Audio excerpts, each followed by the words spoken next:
Hey, y'all, on this episode of the Carolina Chuck Podcast, we're going to talk to Mike Lashomb from Annie in the Water. They're going to be playing Brewfest this weekend, so y'all check them out. Be good. Peace out.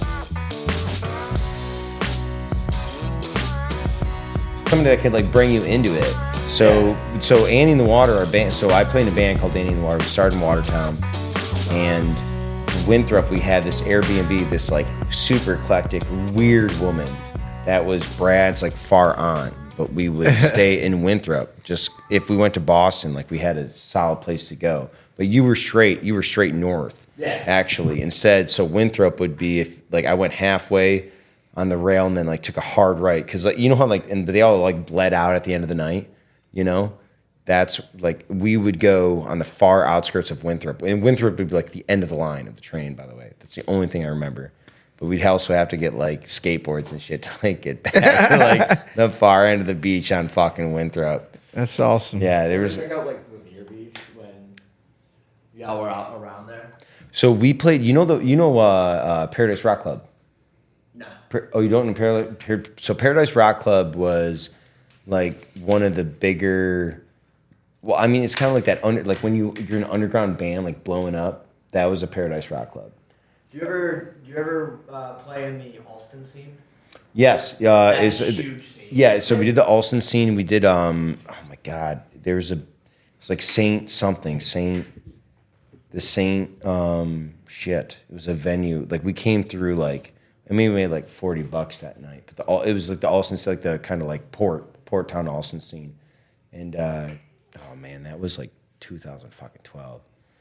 Yeah, Brad and I used to do like that, but that was like when it was just like Brad and I. So the amalgamation of Annie in the Water has been all over the place. Really? Man. How long you ever been together like that? So Brad and I started out here. We first started out at Sackett's Harbor. So background, and it's actually good information. Background, Brad and I started. I got the podcast rolling, but I really don't want to get too deep until we get in the cameras rolling. But No, this is the background stuff. Okay. You know what I mean? Like this. The pre-interview. Yeah. The pre-interview, which is good because you can, like, if you want to sculpt or anything like that, we can get in this. So actually also just so it's like the kind of thing is like where it all started. I went to IHC in Watertown, New York. Okay, so somebody told me that, yeah. Yeah. So I graduated 2005. And then I brought my buddy, Brad Hester, from Hobart College, who played lacrosse too. So Annie in the Water started as Division I lacrosse players.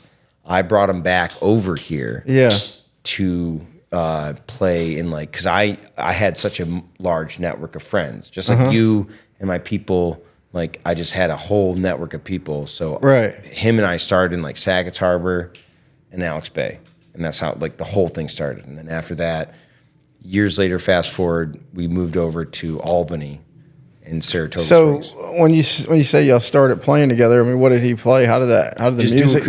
How did the music part start? You know what I mean? Dual acoustic. So like him acoustic, me acoustic. And actually, interesting enough, like all my buddies were in the services.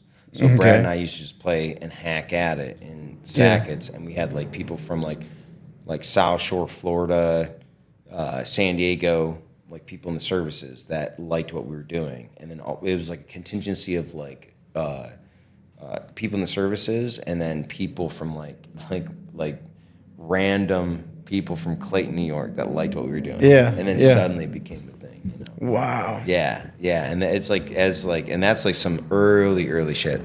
I can bring it up close if you want to gain structure or whatever. Yeah. So I'll actually put it. That's probably good. Yeah. You look good, Caroline Chuck. God damn, I didn't know you were so good looking. I love this shit. I fancied it up today. I called my wife. I said, man, get my fancy Hawaiian shirt out today and iron that thing. We're going to look good tonight. Yeah, flatten it, man. And my mom and dad fucking helped me out a little bit too, bud. Yeah. Well, I'm from Ogdensburg, so. Really? Yeah, is that where you're staying now? So I live in, I have property. Well, so my mom and dad have property, but so the way my grandfather cut it was if you worked on the property, you got equity. So so my parents own we have a river, like a river house, and then I caretake and I do the camp. Really? In Ogdensburg, yeah. Whenever I can get off the road with touring, but Annie in the Water's we've been having fun, been doing some stuff. Have you heard anything about my band, by the way? Bro, and I'm not like trying to be like naivete or also like, egotistical or anything. Yes, no. So I've heard about you, right? I've heard about Annie in the Water since I've been here. And like anything else, I'm not real familiar with like people name all these wild like the Strictly Hip and all that stuff. Totally. Yeah, like Yeah, so yeah. I didn't know what that was. And the Strictly Hip, I don't. Tragically Hip is the band, right? Tragically Hip started in like right over the river from like, Clayton. So a story about that. No clue who that was. Never heard of them. So the Strictly Hip is the cover one, right? Yes, the Strictly Hip. Yeah. Okay, so I ended up. My buddy Will from the dealership, he was telling me, he's like, "You got to go see this. Is my favorite band growing up. This is the cover band." So we went to the Clayton Opera House to check out that band, and I was like, oh, okay, this is different. It's different. I get it, And then we're hearing about your band since I've been here, right? Then I heard about Doc Yukon and all these other guys. Oh, great guys.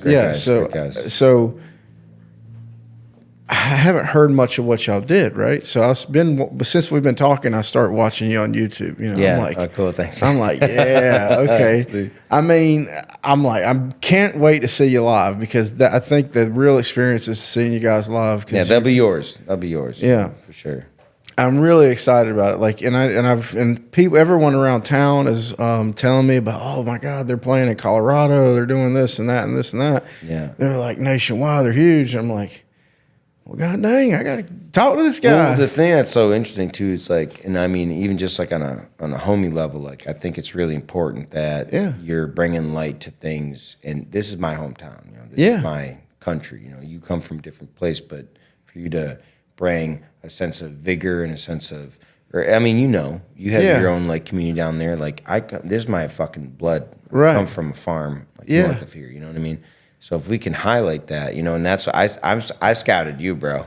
Yeah. I did. And I was like, who the fuck is this guy? Yeah, that's like, amazing that you picked up on But it. I wanted you to say something because, man, the newspapers and stuff and like, don't get me wrong, like I grew up here, like, dude, we were in Rolling Stone like literally 3 fucking weeks ago for a festival. And you didn't hear a thing about the Watertown paper. And I'm not trying to be I'm not an egotistical. I'm not. But I'm like, if we're going to say something about what we're trying to accomplish here, we should fucking say something. You know what I mean? That's why I only do interviews around this area with people that I at least have a sense of, trust with, or people that this is a great production. Thank you. You're fucking doing your job. Yeah. And the other thing when I went to 19.5, like, yeah, I was actually watching that live right before you walked in here and threw that Brandy song out. The younger generation going to make it happen. Let's make it happen. I'm down to shoot whenever you guys want to shoot, by the way. Yeah. Cool. Oh, yeah. Cameras are rolling. All right. So, Mr. Caroline Dirk. yeah, baby. Let's go. What's up? Let's go. All right. So, dude, I had Jason Price in here. I like Annie in the Water. Hey, by the way, for the record, I love Jason. Yes. Got to give it up for what he's doing, man. Right. That's a very big commitment. Yep. And I love him as a friend, and he is putting a very large sense of conviction into what he's accomplished at that barracks, man. It's a very good thing what he's doing. Yeah, and the way you were really enthusiastic about playing out there, and I'm like, I'm ready to go. You like just listening to your live. I was like, oh man, let's go. Let's check this out. But no, I like Brewfest and Annie in the Water. I'm like, God dang, these are the biggest things out here, right? I was like, I got to check these things out. So I called Jason. I'm nervous to call him. I'm like, bro, I don't know if he's gonna want to do this. I said 6 months ago, this was at my dining room table, and he gladly came on, and we got to promote it, and I'm continuously promoting it. And dude, I'm super happy that you showed up. I mean, this is pretty. Yeah, cool. well, I appreciate you guys making the time, man, because you both made time. We all made the time. Yeah. But this is it's an important thing. I think it's I just want as many people there, and also there is a there's a lot of different components to what this is too. Jason and Pat, just for the record, they've done a lot of work to facilitate this. I mean, this is it's a thing you don't get paid for. You know what I mean? Yeah. And it's the extra amount of work and effort that you put into it.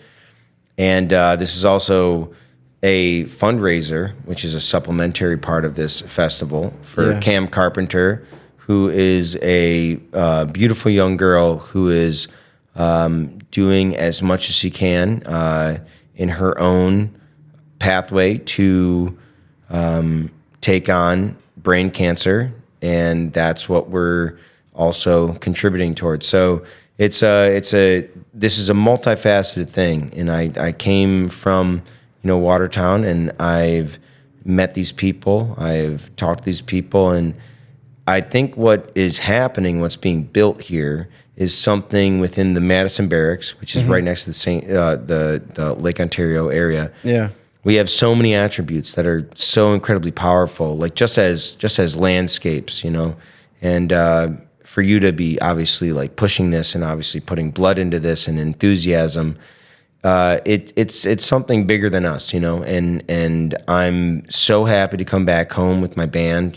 Yes, we travel all over the country, but my roots are here, like I wrote these songs. I wrote Annie in the Water songs about the fact that I got my heart broken in high school in 2006. You know what I mean? And I was I went to Lake Ontario and I fucking cried, or I skateboarded along with my dog that I just buried. You know what I mean? Like these are fundamental things that are so inherent with this area, and also with Jason putting this in, and he's putting his blood in there, and Pat is too. And it's just it's one of those things where I grew up in this area, and you start to see something expand, and you can be like, shouldn't this work? You know what I mean? Yeah, and you know what I'm talking about. You came from a different part of the country, right? I've felt that since I've touched down. So to me, it's almost, I don't know. It's since I've got here, and the problem is I'm seeing a lot of people from here. Like,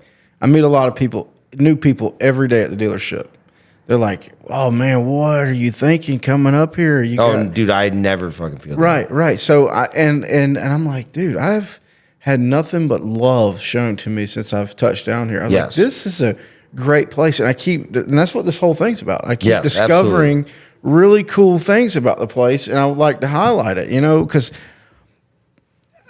I just kind of I ended up getting a voice up here, and I wasn't intentional or didn't know where it came from, and I decided to do something with it, right? So I started this, and I mean, dude, I'm running into like super touching things, like the lady you were just talking about, the girl that the brain cancer. Somebody reached out to me before I even knew this whole Bruce thing was about her, and like broke my heart with it. You know what I mean? It is, and she's fighting me right now, man. But dude, well, I feel like that's one of the things. Like I moved away from this area. If I could live in this area and have a national touring band with Annie in the Water. I have my cabin. I have my camp up in the St. Lawrence River. You know what I mean? Mm-hmm. And that's my own personal space. But I have a commitment to travel all over the country right now. Yeah. I'll tell you what, man. I have sledded around these areas. I've snowboarded around these areas. I've snowshoed in the deepest of fucking snow in these areas. Sorry if I don't know if there's like a contractual thing about swearing or anything. I mean, either way, he's got to. We can do it on the back end, but we'll add it on the back end. But like I fish these, like these are deep blood rooted parts of my culture. You know what I mean? And I think that's like why I was so. Like, I'm so happy to be on this and like grateful to be on this, because I can genuinely tell that, man. And I always tell people, I'm like, it's all about your disposition. It's all about your sense of urgency. It's all about your sense of personal conviction or excitement or enthusiasm, man. And like, I saw that when I saw this production that you put together, and even through the internet, because I had a couple people like refer me, and I'm like, I will talk to that guy. You know what I mean? Yeah. Well, no, it's true, man, because you're seeing the highlights of this area, man. I've surfed. I have surfed, like surfed on a surfboard on Lake Ontario. I have snowboarded deep powder here. I have fished in ice. I have fished in beautiful rain conditions, early morning conditions at my camp. I have hiked all the trails in this area. I have ate and drank up and down this coastline, and there are so many attributes to here. And I just want this festival and everything that you're talking about to contribute to the attributes and the assets that this area has. I'm so sick of hearing about people complain about the cold or whatever. There are so many assets in this area that we should all be highlighting. And I love that you are actually tapping into that and you're taking advantage of that. And that's what it's about. That's all it's about. That's literally all it's about, man. That's all it's about. And weirdly enough, I had a conversation earlier today with someone who I don't really want to say it on air, but You don't have to. We'll You don't throw have it on to. the Yeah, podcast. yeah. Maybe. Yeah, you don't have to though. You know. We'll fix it in post. Yeah. So there was a kid graduated from Lowville that just got drafted by the Yankees. Oh, right on. Right. He's a local guy. And they only did like a 2-minute piece on the news for him. And I've been trying to get a hold of this guy. I just talked to his dad a little while ago, and he's going to get me hooked up with him. Yeah. Freaking local kid that just got drafted by the Yankees. And that's what his dad said. He's like, nobody, they didn't even care enough. He's like, we're not vain or anything. But no, it's not that. And it's not that either. And also the thing is, like, I'm not trying to push my agenda. Yeah. I'm trying to acclimate to the fact that I would like my spirit that started here and went to something else to come back and highlight this area. You know what I mean? And that's all it comes around to be. And I think sometimes within this space of, Watertown and everything, there becomes a different generational thing. And I'm not trying to obviously like toot on that horn, but that's why I want to jump on here and talk about Brew New York and what Jason and Pat are trying to do. And also like what Danny and the Water are trying to do is we genuinely we all have such unique assets and gifts. And I think the water actually has a reciprocal spiritual response to different individuals, whether you're in Clayton, whether you're in Alex Bay, whether you're in, Cape Vincent, whether you're in Pillar Point, whether you're down in the mouth of it or whatever. There's something very special around here. And I think what's really important is that we can embrace this and we can say, well, how can we share our gifts, our attributes, or our sense of conviction, or our creativity, or our intellect to enhance this area, because you're dead right with that statement you said. Like, ever since I was a kid here, it's like, oh, the winter suck and everything. I was like, I can't, I've had the most beautiful days of my life with my dog going all along all these properties, and they were the most beautiful, most important days of my life, I came from a place that there ain't never a white Christmas. Just saying. That's so freaking. I get tickled to death when it snows. I'm like, wow, it's freaking snowing. You know what I mean? I've never in my life experienced what it was like to have a white Christmas, even though we had a blizzard not too long ago. But that was pretty cool. I mean, I was like, I never in my life thought I'd have to face a blizzard. And I just thought it was the coolest thing. I'm not sick of the snow. I really don't get sick of the snow. The cold really doesn't bother me.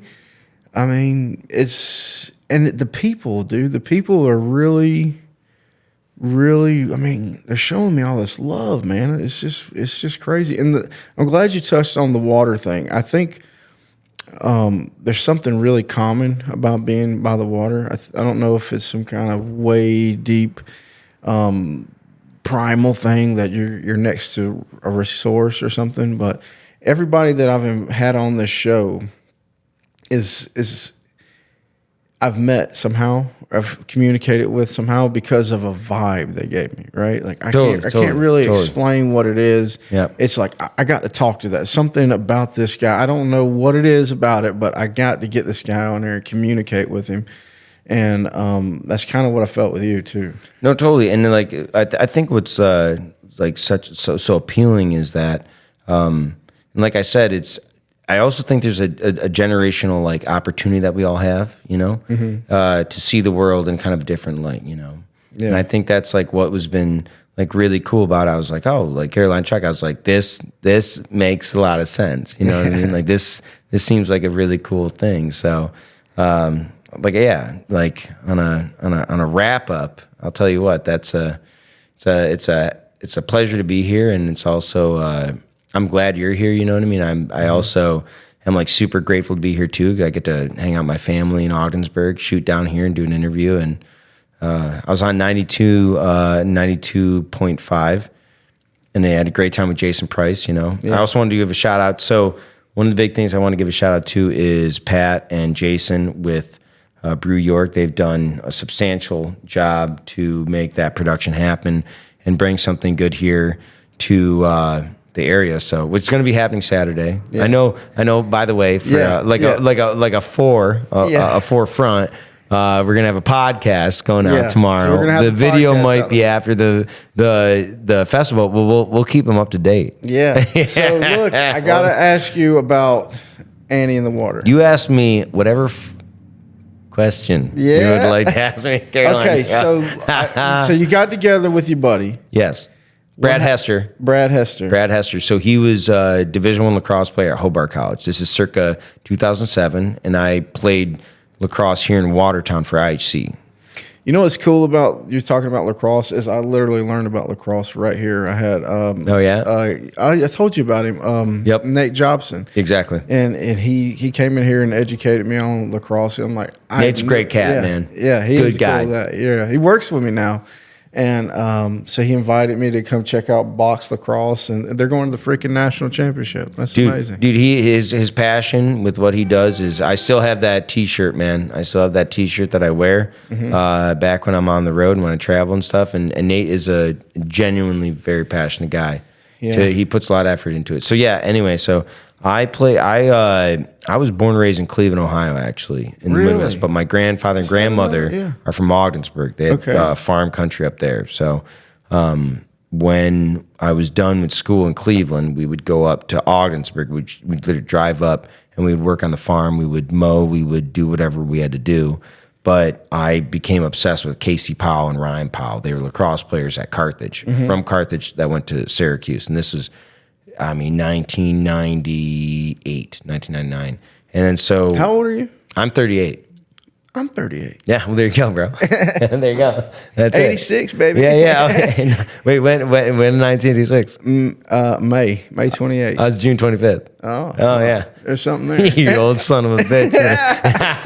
So anyway, but when I was in Cleveland, I started like messing with lacrosse, and then that was kind of But my grandmother, my grandfather were passing away, and we had an obligation as a big Irish family to obviously like take care of the property and due diligence. So we moved from the big city back up here to Watertown. So we moved to Watertown, so we would go and do whatever we needed to do.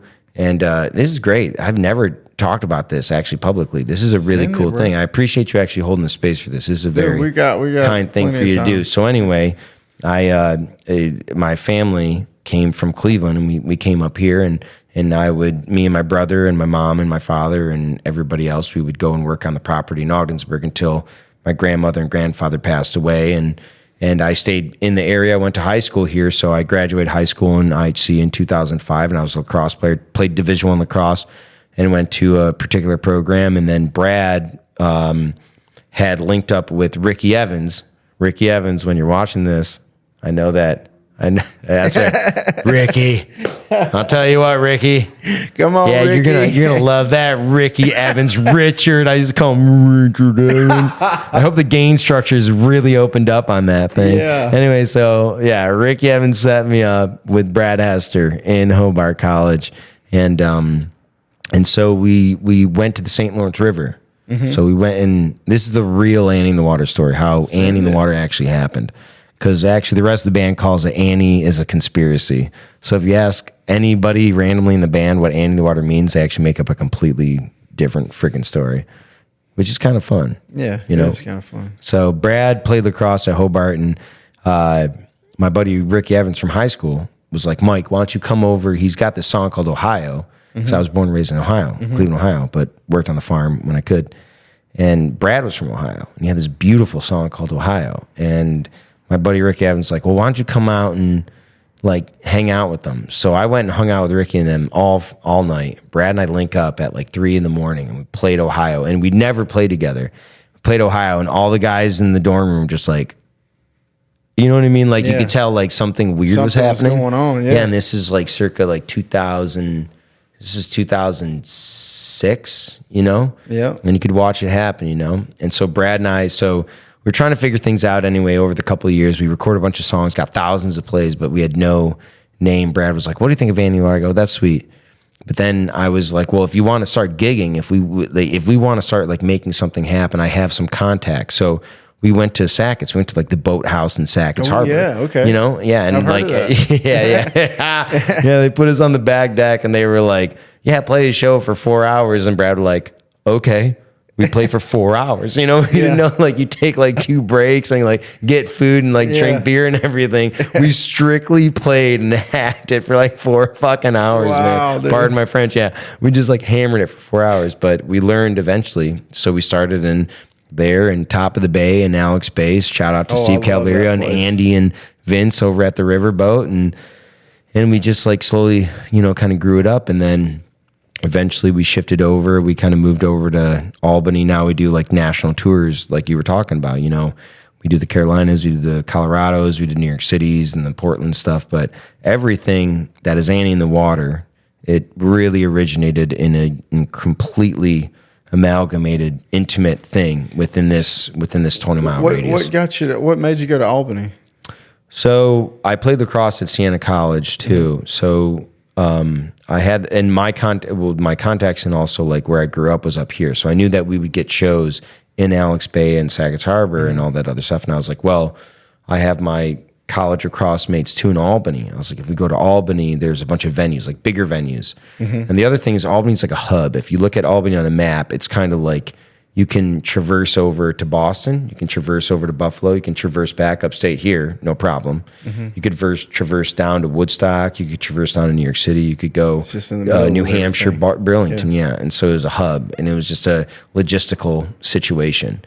Okay. And also I played lacrosse there. I was acclimated there, and I also had an awareness of contact. So it really comes down to that. It's like, who do you know and who can you play for? Yeah, you know what I mean? As you know, just like as you're doing right now. Yeah, you know? Exactly. So that was a thing. So it's kind of like a really convoluted thing. I can't give like obviously like a perfect kind of like chronological thing, but the most important thing is Annie in the Water is incredibly branded and acclimated to this area. You know what I mean? Yeah. And that's what I think is like so great that I appreciate you being like obviously privy to that, and whoever, you know, has talked to you and like kind of like, you know, shared that with you and you bringing me on. It's just, it means a lot because as much as I've moved away from this place, like it is so within my like human DNA, you know. And the thing is it helps me too.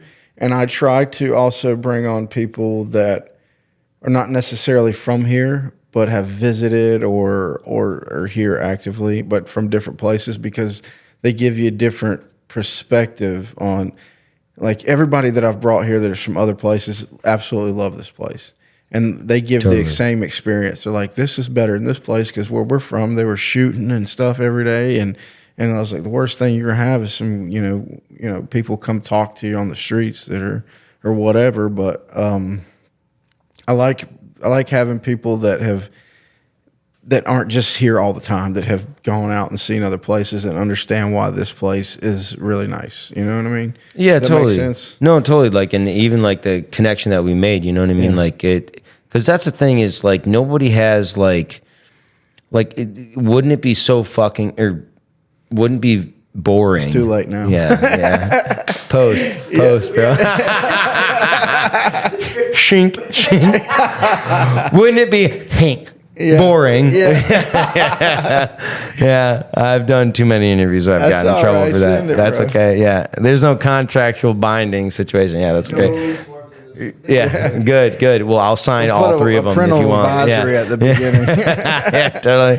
So anyway, sorry. I appreciate your patience, but well, the thing that's like really interesting is it really comes down to that. You know what I mean? Like my whole family's Irish too, you know, and I think there's such an important thing about like culture. You know what I mean? Like if I was like, so like if you flip the mirror, like if I was to come down to where you came from, you know what I mean? And if you invited me into your family system, A, I'm sure I'd do great. B, I would eat very well. Yes. Correct? Yes. But at the same time, I would also like, there's a certain openness that would allow me to culturally like acclimate, you know what I mean? Yeah. And I think me, obviously having my roots in Ogdensburg, which is, you know, a North Country place, but also growing up in Cleveland, Ohio, but coming back, like I had the mix. I had a very small town. I had a farm. I had a riverfront. kind of like upstate New York understanding mixed with a multi-diverse Cleveland, Ohio being a very multi-diverse place that I grew up until I was 12 and I came back up. And so when you have those kind of like awarenesses, yes, exactly, you're able to like also just be open, man. And I think like one of the things that's so important as like a person is if you're open and you're at least like, intriguing or intrigued, like you have an opportunity to learn, you know what I mean? Yeah. And like, I thought that was like so cool. Like even when like we kind of like both like linked up on that and that's like one of the things that I always like, I say that, and there's so many people that, or whoever listens to this podcast when it goes out and when this production goes out and everything, there's going to be particular people that are going to resonate with this so hard, you know what I mean? That are from this area, that are born and raised from this area, like indefinitely, that were born and raised from here. There's going to be other people that came in from here that can understand that, you know? Like I said in the beginning, like, I mean, I have hunted through here, I have hiked through here, I have snowboarded through here, I have, it's something that we should, I've lived the hardest winters. That for me were the most uplifting things ever. Some of the coldest winters were some of the most invigorating things of my soul and my spirit, you know? And like, and just like full circle to what you're saying is the people that like do not have the best things to say around here. I would say like, I would just, say, well, what is your sense of conviction? Like, what is your personal, motivation? And like, not in like a way of like being like, oh, well, on you. Yeah. This place has such a bountiful amount of assets, like landscape wise and people. And I've just, the one thing I've always learned in my life is like, what is your opportunity? Yeah. What is like, period? Like, what is your opportunity? Is your opportunity to grow in a certain space, is have a conversation, And I'm just so happy that you can kind of come into this space and just, really kind of right off the bat, like, kind of be like, well, let's start rolling, let's start going. Let's start doing it, It was a lot of anxiety. I ain't gonna lie. I felt like I was in a whole different country when I got here, bro. I was like, what is all this? And look, we had this guy, he came up and he was talking so fast. I was like, man, I hope they all don't talk like that up here, It depends on your quadrant. Yeah. Well, you got Theresa, you got Shimo, you got Watertown, you got Plaska, you got Ogdensburg, where I'm from, tell you what. But I tell you what, there's some people that like, I'm like, man, you from where I'm from? Or what? Dude, if you catch me in Ogdensburg, you're gonna be like, what dialect is Michael Lashomb talking right now? I'm telling you, it's real. But you acclimate, So I wanna ask you more about the band, but dude, I really kind of want to know more about you. I appreciate it. Yeah, I'm down to talk about whatever, man. So there's a couple things that people have told me about you. Some yoga stuff. Yes. So what is the yoga? Is that something you do around here? Or? Yeah. So I mean, this was a quick conversation. Somebody said, "Oh, he does this yoga thing and some other stuff." Yeah. Well, we'll talk about the yoga thing if you ask like certain people, you'll probably get a different dimension of myself, and I feel like that we are like that, Right. So one of the honestly, because I've always been curious about yoga, just because. And I respect that. I travel a lot, man. Like I'll tell you what, I do downward dog and upward. I do what I need to stretch my body when I'm on the road. I travel on the road a lot. Yeah, there's a lot of riding. Yeah, dude. You gotta. One thing I've learned is open up your hips. Open up your shoulders, man. Open your chest cavity. Yeah. Like, don't let gunk build up. Okay, that's one thing I learned. Yoga taught me that. But the other thing is I started. So my dog, I've heard my dog just passed away. But how long ago? Yeah, it was a week ago. Holy moly! It's bro. okay. It's okay. It's all good, man. Like, but I've always had dogs in my life, and when I first learned to play guitar, I was like, how would I play in a way that was therapeutic for my dog to fall asleep? It's the dog before that I had, which was Annie, but not the Annie and the water dog, and then my dog Tess, who was my companion. And it was it was a way for me to learn how I could play therapeutically, you know, like, but also like in a way that could be a dynamic To another way, animal. to another animal, another like- person, you know, and I Yeah. would do it for my dog. And then, myself and Brad like started playing music, you know, so I already had this kind of awareness of how to provide some sort of therapy to, like, I always wanted to play my guitar to let my dogs go to From sleep. what I've seen too, you're an incredible guitar player. Thank you, man. I do Just- try. Well, I mean, it's, You don't it's, try. Yoda said, yeah, there is you know, no you're try. right. Actually, you know, you're right. I don't try. It is, Yeah. it is like, you just are. Yeah. Everybody is, you know, Yeah. we figured out. So as time went on, I was playing with Brad Hester and we started doing these events and we could just like kind of vibe and it started being this like really like kind of like vibey thing, smaller shows, you know, like you just kind of, I don't know how to explain. You just kind of do it, you know. Some of them are like you smash them. You're like, you want a Bruce Springsteen cover? Here you go, you know. But then there are these other shows like you would just like play this really ethereal kind of thing, and everybody would just kind of level out. So I started getting into yoga about like 8 years ago, and one of the practitioners was like, well, Michael, what if you play guitar for it? And I play guitar for it, and the head of the yoga studio said, I want you to come back and do that more often. So then when I was with Brad Hester, my bandmate, we kind of started using that, but we started using like pedals and speakers and amps and frequencies, like, you know, like augmenting and producing it. So like having, you know, a sound frequency. This is going to sound weird. I mean, maybe not you, but I get up in the morning and because I liked my day to start off to me, I focus on positivity. You know what I mean? Like Totally. I want everything to. There's no use for negative stuff. So I was like, I got to figure out how to make positives for just to feel Cultivate good. like your own practices. Yeah. Yeah. So there's on Sirius XM they got the spa channel. Dude, Yeah. I swear to God, Yeah, dude, man. channel 68 on there. I throw on the spa music and just carry my phone around doing my morning stuff. And sometimes I'll drive to work and listen to it. And I don't know. I need it. Then I'll listen to like gangster rap or something later. No, well, it's all vibe, man. Yeah. It's all vibe, and Yeah. it's good that you bring that up too, because I always tell people, I'm like, whatever your modality is, but every day, you know, it doesn't matter. It doesn't have to be, because I feel like so many people are like trying to grab onto some sort of morning practice, and I say like whatever you feel, like emotionally or intellectually, or you know, or like excitedly, you know. And even if you're in that weird like kind of like zone, like don't overjudge yourself, just like let it play out, you know. And so every morning I actually do a different meditation, and that's my own practice, you know. So I started cultivating that and bringing that into yoga studios and doing sound healing. So I've done sound healing practices all over the country. Define different meditation.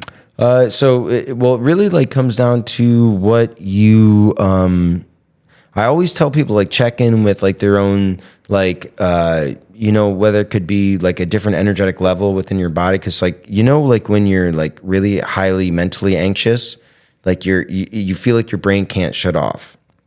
So that means like there's a lot of collective energy within your, you know, your upper energetic fields, if you will, or just your head.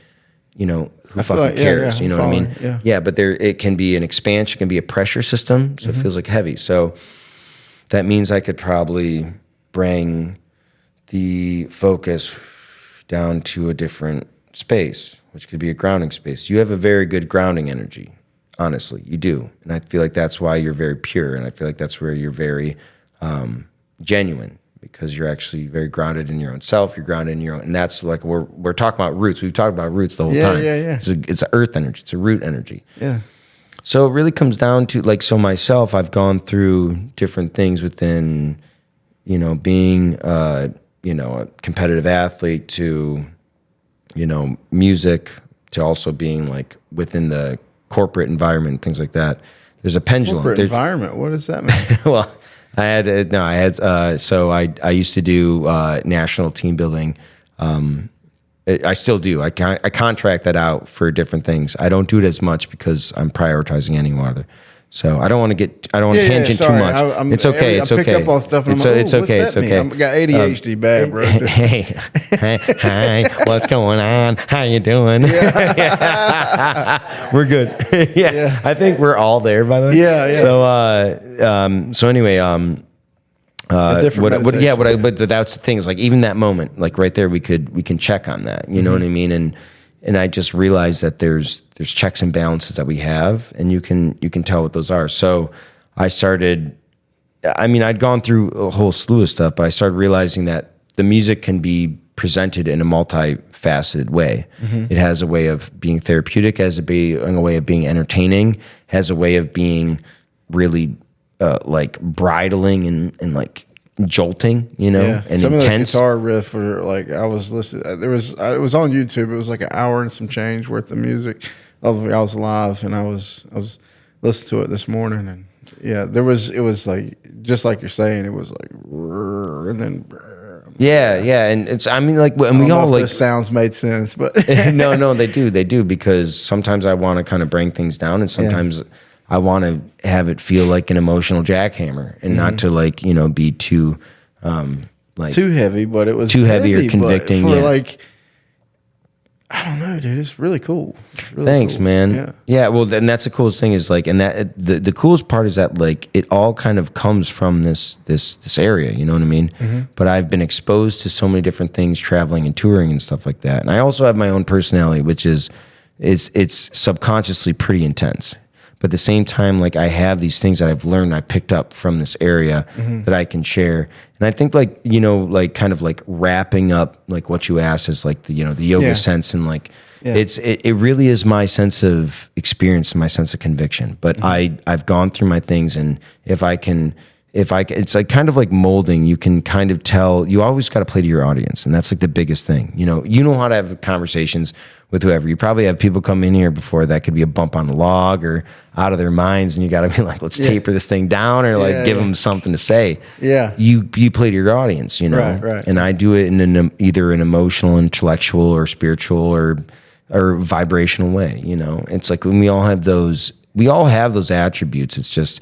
I think that's when you ask these people about, hey, do you know Mike Lashomb? Though they might know me from a different context when I lived here or seen me in a professional manner, Yeah. That's awesome.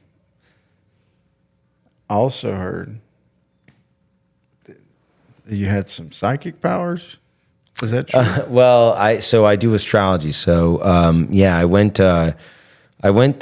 ended up having, I wouldn't actually call them psychic power. No, totally. And I understand where you're coming from, and I appreciate that. It's an intuition. It was something that I had, premonitions when I was younger as a kid. Didn't know how to really handle them, but life will hand you lemons. You know what I mean? And like you make either like, soup or soda, So so I ended up having an experience where I learned I wanted to really make sense of like a bad relationship that went down, Okay. And so I went to a different person. I went to psychics, I went to palm readers and everything, but I went to an astrologer, and they presented me this like, astrology chart. And I never believed in astrology. And that's the thing is like, I was like, astrology is bull. I was like, I don't believe in this. Right. And then somebody gave me a real reading, and it was like the lights just went ping, and I just knew it, and I studied it. And then it was like a year and a half later, I'd be at like a wedding, like just like messing around and like just reading people's charts and stuff. And I would have a line of people wanting to get like astrology readings, And so after a while, I started realizing that I had like, a sense of intuition. But it also depends, like there's so many factors on that, and it's kind of a different part of my musical experience. But my intention is for myself, my client, or whoever I'm working with to come into a container and, allow whatever comes through. That's the intention. And that's my work. With Annie in the Water, I've been working and touring so much that I haven't been able to do it as much the past 8 months, but it's a whole nother offering, it's a whole for nother sure. thing. Yeah. And I mean, I don't know about astrology and stuff like that, but I am becoming keen on manifesting things, right? Totally. Yeah, Like, yeah. There's a million examples, but I'm going to give you the latest one. So I got invited to be a part of the Real Men Wear Pink, a cancer thing. Yes, You know? absolutely. I'm not real familiar with the whole process with the cancer thing. Like my dad had cancer, but he's fine now. I just never really seen it like firsthand, I guess you'd say. Yeah. But like I said, I got this voice. The first year I was invited, I was like, I don't really know, kind of busy. The second year, which is just recently, I was like, you know what? I'm going to do things because a little kid wanted my autograph, you know what I mean? Totally. And I felt way undeserving of doing that. Like, I'm like, all right, I got to do something to give. I got to earn this somehow, I'm real self-conscious, I guess, about even this. I'm like, every time I do a great show, I'm like, oh my God, But anyways, so I figured I would get a part of this Real Men Wear Pink.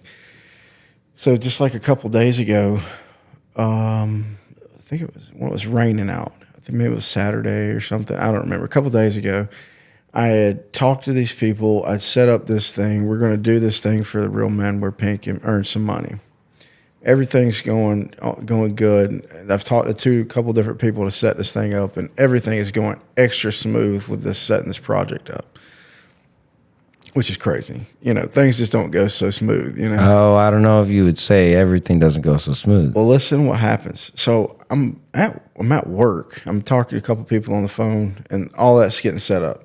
I go outside. It's raining. There's this lady out there by the car, and she's looking at cars. I go out and talk to her. She's a little bit older, and she doesn't look well.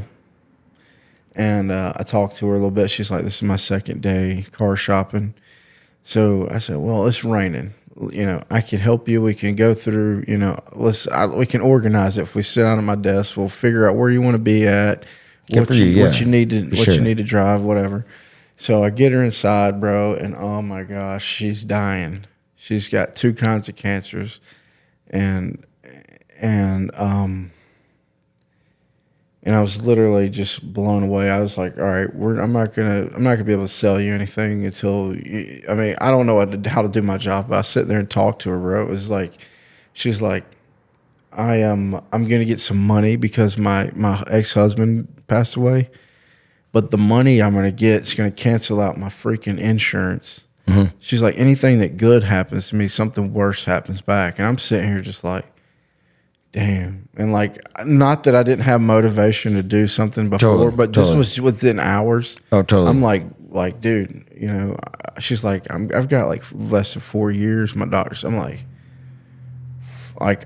this is insane. Like that we're having this conversation. And then I'm still trying to help her, like figure out, she's like, I got to have a reliable car. Yep. I'm like, I can put you in a reliable car, but I literally want you to just tell me what you want. Totally. I don't want to even I don't know what to do. And she is just like, bro, and she's like, and it was this one of the other sad things she said. She was like, I've always wanted to get to the point in my life where, I don't want to say it's sad, but it's sad to me. She's like, I always wanted to be able to walk into a store and pick something out because I thought it was nice. And like because I had the money. Yeah. But she's like, but now I got to live the rest of my life like really penny pinching. I'm like, I have never just been like absolutely just stunned and changed. But then again, like I felt like I'm going to use that for positive. You know what I mean? Like absolutely. Like, well, so it's funny that you even brought that up because I used to do corporate sales for Time Warner Cable. I used to do cable sales, stuff like that. Okay. And I actually quit when I had a woman call in who was terminally ill with cancer. And I had a manager, actually. Mm-hmm. So I had a listen-in. And this was when I was doing Annie in the Water. I took a break with it because, you think, I've been so driven by my, creativity, but the intellectual part of it that says you need to have a real fucking job and you need to do this and you need to do that to accomplish your retirement and all these things. Yeah. I let that in my brain, and that's a toxic. Yeah. It's a sickening thing. know and I know unfortunately, exactly what you even mean. with her too, Yeah. these are conscious things that we unfortunately have to live with. These are things that we're told they're not ours. They're toxic energies. And I don't also want to get too into that because we're going to keep this thing nice and copacetic. Yeah, yeah. But unfortunately, that lives in people's psyches, and that's not fair. You know, we live in a world that people should have a sense of conviction to do what they want to do and develop what they want to do and have a sense of abundance that they should. And that's also blockages and things that happen. That's a whole nother conversation. But we have an opportunity within our, resources to either help people and invigorate people or live in our own place and shut it down, And you were sitting there in a compassionate space and you were looking to help this woman out. Same thing happened with me when I was at Time Warner Cable, and I wrote a song. It's called Change My Mind. Annie and the Water Changed My Mind. You can look it up on Spotify. And I was in Time Warner Cable sales, and this woman, it was been running through the ringer, terminally ill with cancer. She's like, I just want to get my bill down. And I was like, you know what? I got you. I've got you right now. After people are like, Mike, you got to sell. And I have people, Mike, you got to sell. You got to get her back into a sales conversation. And I remember looking at my manager and I was like, you really think I'm going to do this? And I threw him right in the face. I was like, I could give you a hook right now. Yeah. You know what I mean? Yeah. But at the same time, I was like, don't worry, darling. It's going to be okay.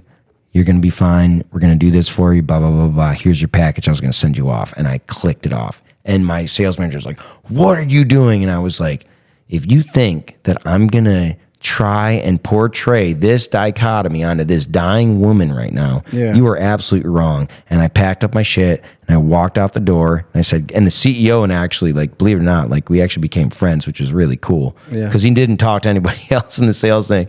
And he goes, well, where are you going? I was like, well, I was gonna do my outro thing. And he was like, fuck. He's like, fine, she'll talk to you. Like, I could tell that he was like upset that I was leaving, because you got to have a sense of integrity, man. You know, and I want to be clear: the Capreras are really no, totally, no. But I can tell. No, and I'm not impeding on that. They fit me really no, well. totally. You know what I mean? You were trying to set something up. Like, in no way did I have that say there's an impeding thing. My situation and yours are very. And and you know what? Thank you, Caprera. Wait, which is the camera? Right, Caprera, thank you. No, actually, the Capreras do a great thing. And shout out to the Davidson Auto Group for doing a great job to sponsor the event for the Brew York Festival. That's super, super appreciated, by the way, too. A lot. That's the one thing I'll tell you what, all these automotive groups in the North Country, they actually do a lot of work to help this place out. Really and I will remember that for the rest of my life. All of them. That's it. They do. And they all have their own families. They all got their own properties. They all got their own sense of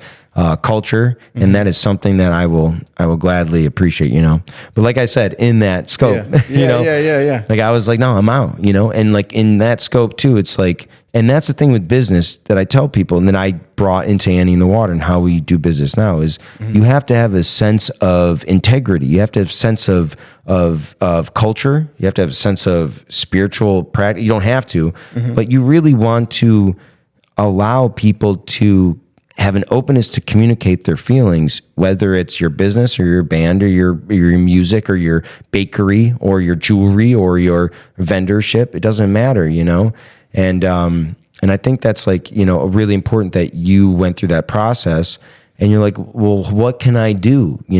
Rather than get out of here. You know what I mean? Or like, well, we're going to slap you with this and you're going to have also credit line of that over top of it that you didn't know about. We got an extra 5%. You didn't do that. You're like, what can I do to help this out? And I know that your bosses and everybody is going to really appreciate this conversation. Genuinely. If you have a good ethical business model and like, and that's the thing with like either with Annie in the Water and the businesses that I do work with up here as a bandmate and all my contacts up here, like there's a difference between a communal and ethical process and the world out there that can be so cutthroat. And I don't know how much I subscribe to that. I think like my grandfather was Bill Farrand of Farrand Flowers back in Ogdensburg, New York. And he had a business model that was like 1953. And I swear to God, like I say this to the day I die, Annie in the Water, for my personal reason, I feel like I'm functioning like a good communal business ethic model from 1953, because I feel like that's when it was a very purely empirically communal driven thing. It's important. It's so important. At the same time, that's my own prerogative. So Yeah. I can't push that too hard, you know? So, dude, I got to ask a couple questions about Annie in the Water. Of course. I'm here. So- I'm here for it, bro. I want to know what is one of the probably the most fun events you've ever played. Like, I want to know hands down what was the most exciting time you've been on the stage, and where. Oh, this is great. Okay. Whew. That's a good question, man. Oh man, there's so many. I'm sure there is. It depends one on standing out. Like, I know one, you got used one up. that was standing out. I think the most important one that was standing out was most recently. We actually got. We played at Northland's Music Festival in New Hampshire. It's the most recent one because Annie in the Water. We've started to hit a trajectory of a national level, which is really exciting. And Northland's Music Festival is a massive festival. You know, Goose plays there. Very large jam bands, like we're talking, you know, multinational, international jam bands. And they gave us the Thursday opening slot, and we just had, we were out for blood, dude, you know? And we had the stage, and it had the whole lighting and thing, and it just packed out. And people were just like on this thing. I think this is the one I watched. The one you watched was the Northland's Music With Festival. the cool looking. It looked like you were in an octopus. Yeah.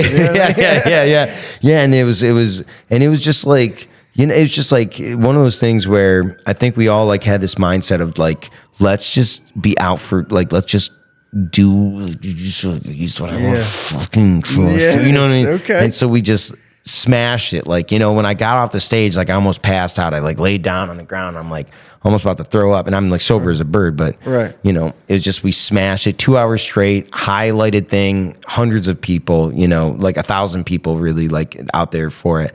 And then like first thing that came up is like, you know, Rolling Stone magazine for like an interview, and I didn't realize it, you know what I mean? But, and the next thing you know, we got a Rolling Stone like article about it, which was really, it was, we had a release online that we were interviewed from it, you know? Really? Yeah, we were. Dude, that's freaking, right after that. So that was released about a month ago. That's awesome. Yeah, and it was great, but it was like so much so fast. You know what I mean? And it's almost like, and I would say that's like the highlight because it's like so much so fast, but at the same time it's like real time. Like the next day I went to this Airbnb with my former partner, and the next day we like drove out, went into the high peaks of the New Hampshire mountains, and just like got pizza. You know what I mean? It was like no big deal. You know, it was like perfect. At that moment, it was like you're so in the moment. You're so in the moment that time actually doesn't exist. You know, I think that was the most recent one. But there's some that like we played actually, believe it or not, at the ballroom in Sackett's Harbor for the Eclipse weekend.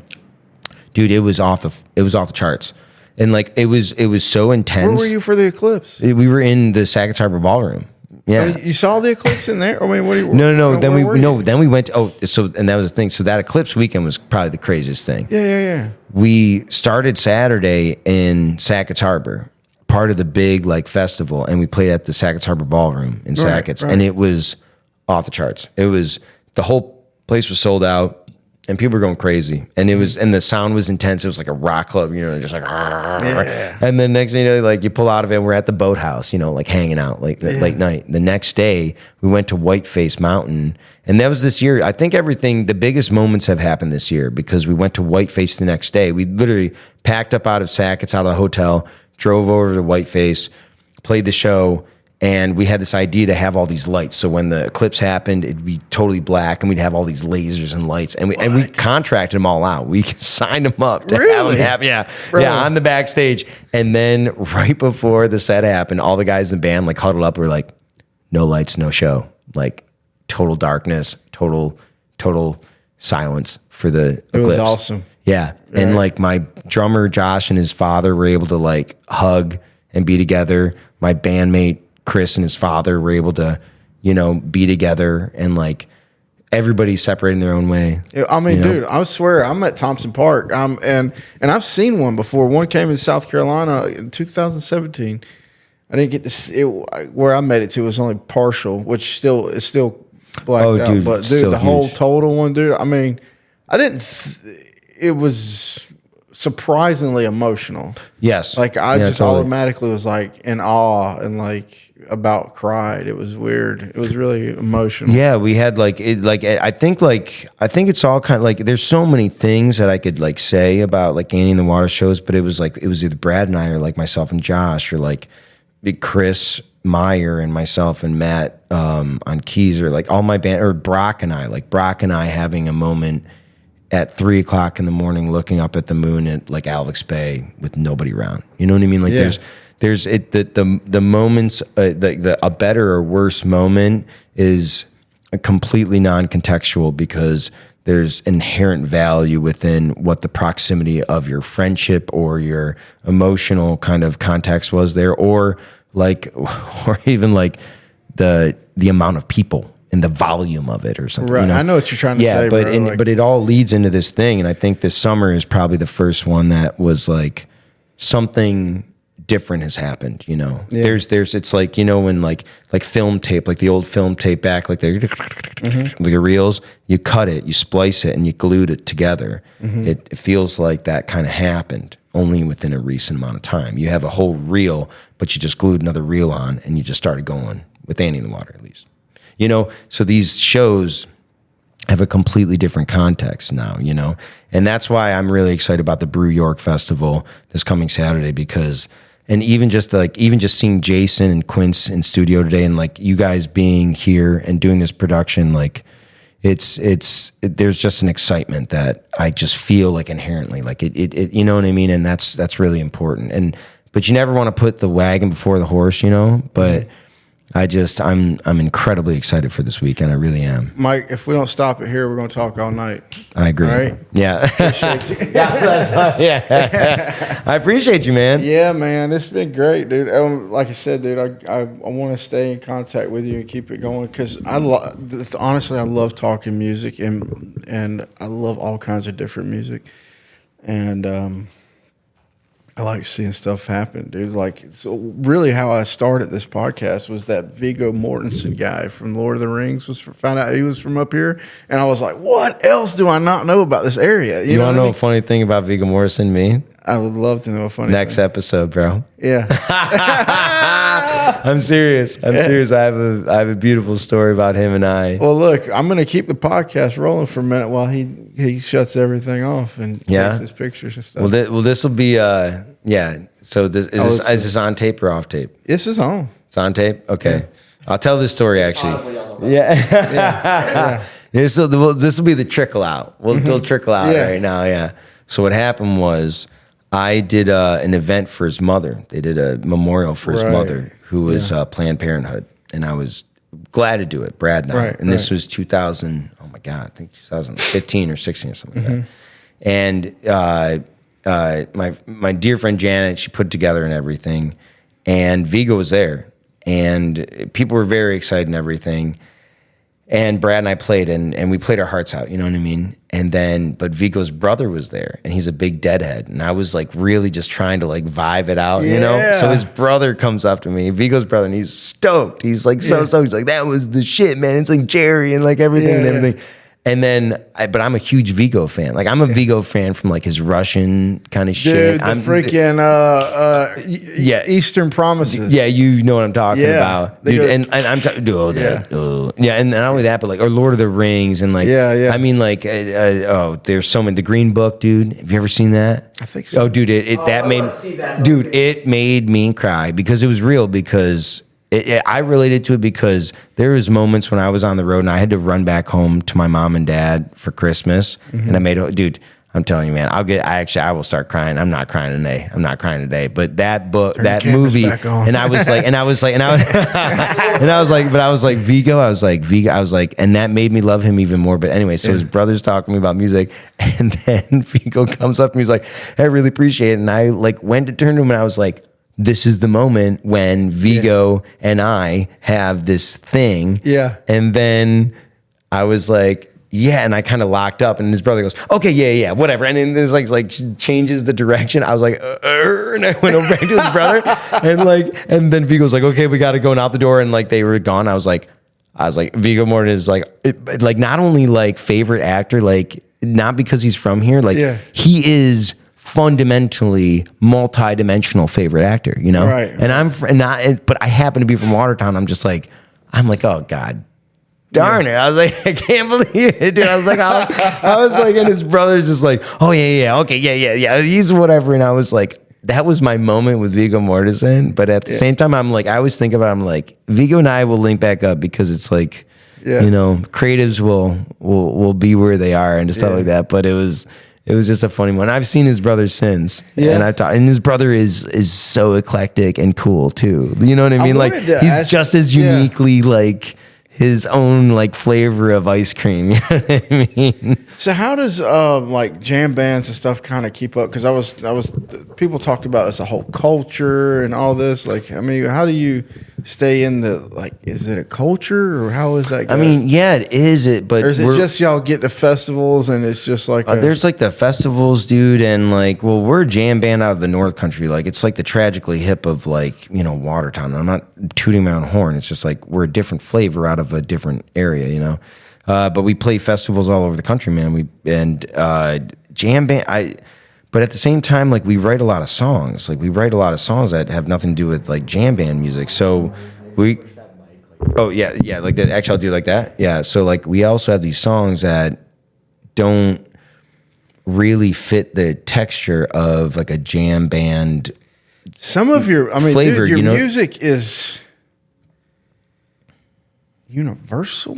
Does that make sense? Like it can fit in anything. Like because the way y'all rock and then way you play like we'll play country and roots music too. Yeah. I mean, it's like it's almost like if I was to put out the kind of music that I listen to all into one band. You know what I mean? Does that make sense? No, it's dude, you're like you're hitting it because I don't know how to explain it. You know what I mean? Like, and I'm not trying to like say this in some sort of like infatuated way. Like, I don't know how to explain my own band. You know what I mean?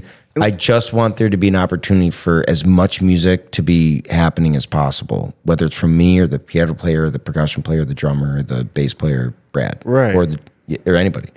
You know, and you're right. It really, and I don't know how to actually explain it. Like we say, it's like, I think we say it's like, and I don't even know the flavor of what I'm supposed to say, like jam Americana indie rock band, but that's not it either. You know what I mean? Listen, it's kind of like my theory. Now, I'm not like in the music industry, but I feel like country music nowadays is becoming like an American kind of music because you got Morgan Wallen's basically rapping, dude, right? He's basically rapping, for sure. And all the good guitar players are going that way, right? And then you just got like American themed lyrics, like Americana themed lyrics. And so, or like, what's going on? What's going on? To me, that's kind of, in a weird way, that's kind of how your band is, but a little bit more of the jam flavor. You know what I mean? I really appreciate you actually like sitting down and actually kind of quantifying that. You know what I mean? Because I always tell people, I'm like, Annie in the Water is whatever the listener perceives. So anything that you're kind of coming up with or anything that you're actually like perceiving or you're listening, that's your prerogative, you know? Right. And I really want that. That's at least for me as like a creator, like I really genuinely have that as an intention. I want it to be something that you have a connection to, or you have a prerogative about, or you have a sense of, conviction towards, you know? Because you build your own community. You come into the community and you might meet somebody and you might build a relationship, you know? Just like we have right now, you know what I mean? Like there's a reason why I was hoping to link up with you, and then you reciprocated, listened, and then said, "This is what I have," you know. And that's the whole point. It's a conversation. It's a music. It's a two-way road. You know, it's never this like, this is what it is, and I don't ever want it to be that. I feel like we're kind of force-fed things that are just say, this is the new fad or this is the new thing. And for me, it feels like plastic, and I want Annie in the Water to feel as organically kind of rooted and rootsy, but also like just also non-judgmental and like open as like you'd ever want. You know, like I don't care. Like, you know what I mean? Like Annie in the Water, don't give a, I don't care. You know what I mean? I don't care. And I just want it to be what it is. And I want it to mean what it is to me. And I'm going to come in and meet some friends in the meantime. You know what I mean? And Annie in the Water is not divisionary. It has nothing to do with a sense of a dichotomy. You know, it's not a balance point. Annie in the Water is, we want people to come together. We want them to collect. We want them to forget whatever things that divided them. And we want them to have a relationship within the music. We want them to have a sense of understanding of not only themselves, but a sense of inviting other people into their own field and their own sense of community and friendship, so that they're able to relate to each other and connect. Like I just feel like our music's intention is just to connect people, whether it's through a relationship or it's something that happened or whatever. It doesn't matter. It's just about connecting people, and that's like the music of Carolina Chuck. done, dusted.